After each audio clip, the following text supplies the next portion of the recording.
Hello friends, welcome back to our channel Irin Joya vlogs. আজকে আমি office থেকে তাড়াতাড়ি চলে এসেছিলাম, মানে ফার্স্ট হাফে কাজ করে সেকেন্ড হাফে বেরিয়ে গেছিলাম। তো আমার বেশ লাস্ট ব্লগে খুব বড় বড় কথা বলেছিলাম যে you should eat 80% healthy and 20% junk. So সেই জঙ্ক খেতে আমার ইচ্ছে করেছিল। মানে আমার ওই হাজার একটা দোকান আছে, তো ওখানে তন্দুরি রুটি, দেন ডাল মাখনি, শাহি পনির এইসব রাখে। আমি শাহি পনির এসব খাই না, আমার তো ভালো লাগে অল টাইম ফেভারিট ডাল মাখনি বা রুমালি রুটি ভালো লাগে। আমার আমি প্রেফার করি ডাল মাখনি বা রুমালি রুটি বা বাটার চিকেন, এগুলো প্রেফার করি। বাট ওই দোকানে রুমালি রুটি করে না, ওখানে তন্দুরি রুটি করে বা কুলচা করে, বাটার নান করে। তো আমি তন্দুরি রুটি আর ডাল মাখনি খাই, সাথে পেঁয়াজ গাজর যে স্যালাড যেটা বলে ওটা দিয়েছিল, তার সাথে আচার দিয়েছিল। এদিকে গরমে আমার অবস্থা খারাপ হয়ে যাচ্ছে, বাট স্টিল আমি খেয়েছি এখানে দাঁড়িয়ে দাঁড়িয়ে। আর আমি একা খেয়েছি, আমি একা ফুচকা খেতে পারি, বা খুব জোর আমি পাপড়ি চাট খেলাম বা মোমো খেলাম, সাইডে মা দাঁড়িয়ে আছে এরকম ভাবে, বা একাও যদি থাকে আমি একা ফুচকাটা খেতে পারি। বাট এরকম একা আমি কোনো সময় খাই না। আপনারা তো দেখেই থাকেন যে আমি আমার মার সাথেই বেরোই মোস্ট অফ দ্য টাইম সন্ধ্যেবেলা। তো ঈদের আমি আর মা খাই বেরিয়ে, আর বাবার জন্য খাবার কিনে আনি যদি বলে।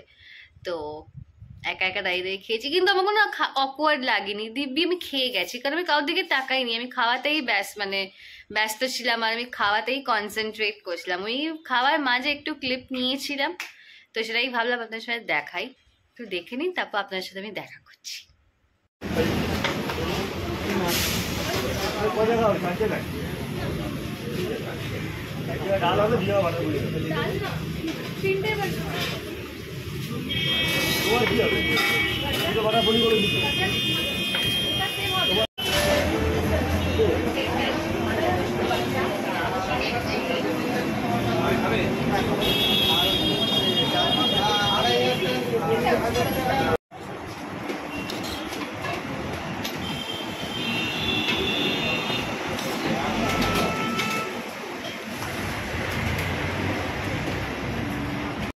তো আপনারা দেখলেন যে আমি ওখানে দাঁড়িয়ে খেয়েছি।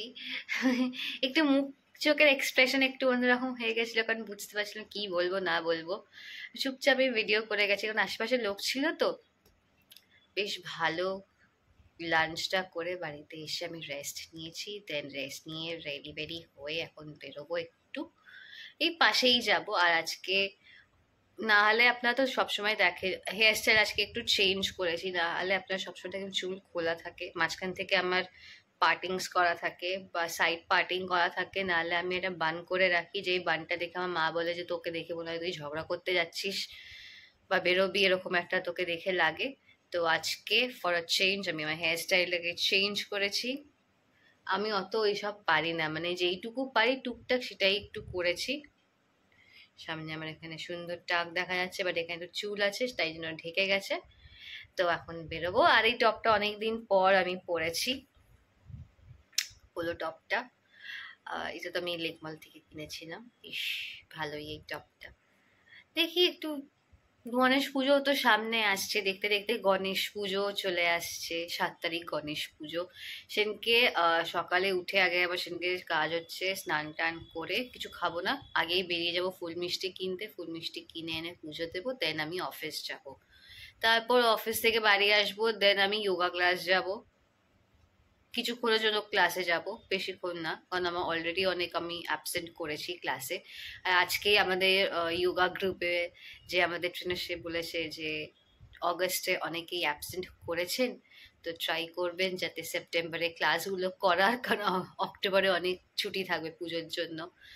তো হাফ হাফ এন আওয়ার মতন ক্লাস করবো, দেন ঠাকুর দেখতে বেরিয়ে যাবো। এই আশেপাশেই অনেক সুন্দর সুন্দর প্যান্ডেল হয় এখন, জাস্ট মুম্বাইতে না, মহারাষ্ট্রতে না, এখন কলকাতাতেও গণেশ পুজো এখন অনেক ছড়িয়ে গেছে। সব অনেক জায়গাতেই গণেশ পুজো হয় সুন্দর সুন্দর, বা থিম প্যান্ডেল করেও পুজো করা হয়। আর এই সেপ্টেম্বরের পর তো আসছে আমাদের বাঙালির শ্রেষ্ঠ উৎসব দুর্গা পুজো, যার জন্য আমরা 365 days মানে 1 বছর আমরা অপেক্ষা করে থাকি। আমি এখন জানি যে এখন আমাদের ওয়েস্ট বেঙ্গলের কারেন্ট সিচুয়েশন ভালো না, বাট তাও আমি বলবো যে কেউ, আমরা তো লাইফ লিড করা তো বন্ধ করিনি, সবাই নিজের লাইফ লিড করছে। এদিকে আমিও, সবাই চাইছে যে জাস্টিস পাক তিলোত্তমা, বাট তার মানে এইটা না যে আমরা সবকিছু করা বন্ধ করে দেবো। আর যারা একটু মানে এক একটা মানুষ আছে একটু বেশি এক্সেসিভ মানে দেখাচ্ছে, আমার তো মনে হয় না তারা নিজেদের বাড়ির লোকের প্রতি এত ভালোবাসা, এত মানে স্নেহ এত দেখায় বলে, বা তাদের জন্য কিছু চায় কি মানে বলে কিনা। আমার তো মনে হয় এরা রাস্তায় কোনো কিছু হতে দেখলেও তার এগেনস্টে প্রতিবাদ করে কিনা সেটাও খুব ডাউটফুল। বাট এনিওয়ে, দুর্গাপুজো আসছে, দুর্গাপুজো যাবে, বাট এই অক্টোবরেই না সব ফেস্টিভ্যাল শেষ হয়ে যাচ্ছে। আই গেস 8 কি 9-এ হচ্ছে দুর্গাপুজো, ষষ্ঠী হয়তো সেদিনকে, আর 31 অক্টোবরে হচ্ছে কালী পুজো। আমি জানতাম যে 1 নভেম্বর হয়তো আমাদের কালী পুজো, কারণ আমাদের অফিসে 1 নভেম্বর ছুটি আছে, তো আমি সেই ভেবেই চলছি যে হয়তো 1 নভেম্বর কালী পুজো, বাট না, আমাদেরকে সেদিন দিওয়ালির ছুটি দিয়েছে।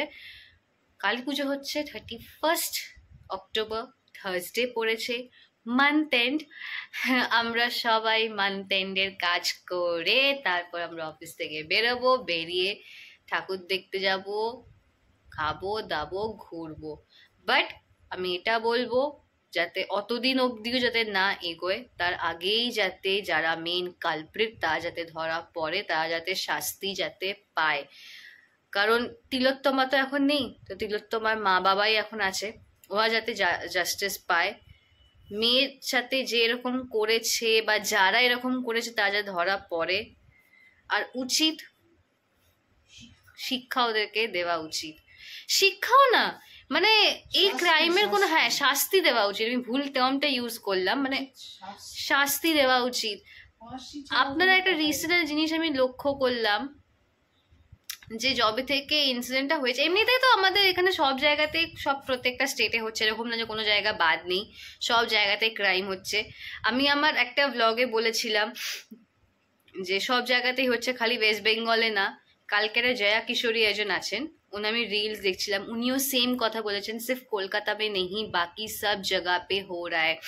उन्हीं এটাও বললেন যে ये एक्सक्यूज देना बंद कीजिए कि उसने ये कपड़ा पहना था, वो नशे के हाल में थी, वो रात को निकली थी घर से, ये सब एक्सक्यूज देना बंद कीजिए, क्योंकि कोई 2 साल की या 12 महीने की या एक 90 साल की बूढ़ी औरत तो वैसा कुछ नहीं पहनी है, तो उन लोगों के साथ ऐसा कैसे हो रहा है।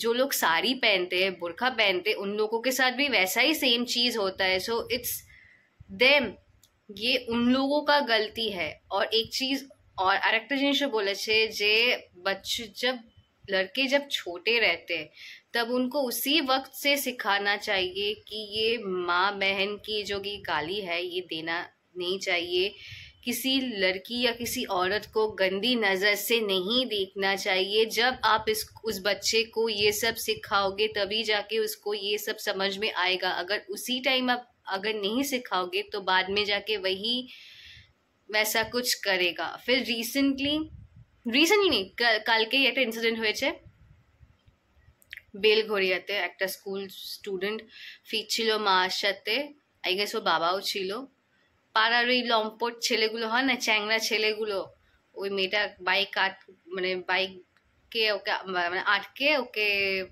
বলেছে আমি তোকে ভালো, আমার পছন্দ বা এরকম কিছু বলেছে, তো মেয়েটা রাজি হয়নি, সেই ইয়েতে ও মাথায় রড দিয়ে মারে। তো ওর মা বাঁচাতে আসে, মাকেও মারে, আই গেস ইভেন হয়তো বাবাও যদি থেকে থাকে বাবাকেও এ করেছে। তো আর কি বলবেন, মানে যার ক্রাইম করার, যে এই মানসিকতা নিয়ে চলে যে না আমি একটা মেয়েকে বা একটা মহিলাকে আমি এরকম নজরেই দেখি, সে এরকম কাজ করবেই। আপনারা মানে কিছু করে এদেরকে আটকানো যাবে না, মানে এমন আরো দিন দিন ভার্স হয়ে যাচ্ছে, জঘন্য থেকে জঘন্যতম লোক হয়ে যাচ্ছে, স্পেশালি ছেলেরা।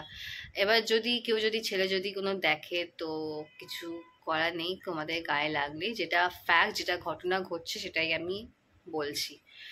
তো এনিওয়ে, আর একটা আমার জিনিস বলার আছে, এটা আমি সোশ্যাল মিডিয়াতেই রেখেছি, কারণ এটা আমি জানি না অত, তো আমার কাছে অত খবর থাকে না।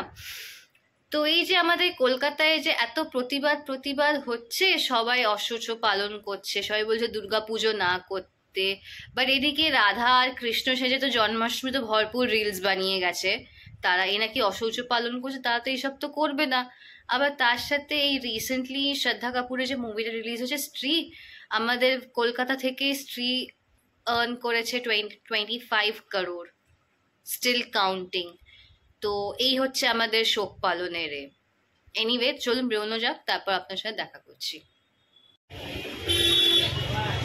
অনেক বড় গণেশ ঠাকুরটা, আবার তার সামনে ছোট্ট বেবি গণেশ।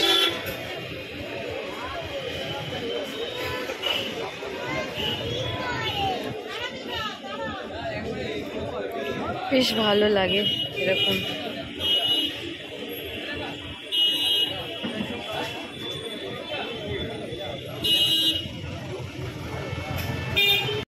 যেমন আপনাদের বলছিলাম, এখন আমাদের সব জায়গাতে এখন গণেশ পুজো ছড়িয়ে গেছে।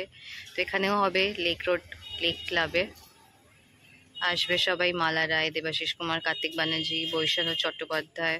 Opening 7th September. পুজো টাইমিং সকাল 10:30টায়, আর 10 তারিখ বিসর্জন হয়ে যাবে 7টার সময়। ও বাবা, সকালে আসবো কি করে, অফিস তো। এ বাবা, ভালো করছে প্যান্ডেলটা। আবার এইখানেই এইটা খুলে দিয়ে হবে এখানে দুর্গাপুজো। আবার এখানে দাঁড়ান, এইটা তো লেক ক্লাব, এখান থেকে একটু এগিয়ে গিয়ে 4-5 স্টেপস এগিয়ে যেতে আর একটা দুর্গাপুজো হয়, সেটা করে হচ্ছে এখানকার এই পাড়ার মহিলারা। কোনো ছেলে এই পুজোতে ইনভলভ নেই, সব মহিলারা মিলে এখানে পুজো করে। আর আমরা এই যে দোকানটায় কালী গোদামে যে চা খাই, সেখানে কিছুদিন আগে এসে সব ডিসকাস করে গেল যে কতজনের চা লাগবে, কি লাগবে না লাগবে।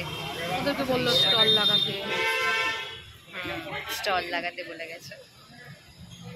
ভালো, বেশ।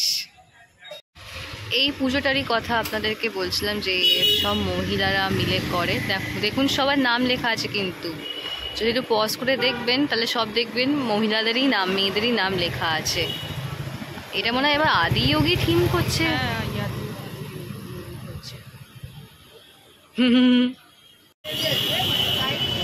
এটাই, আর বেশি কিছু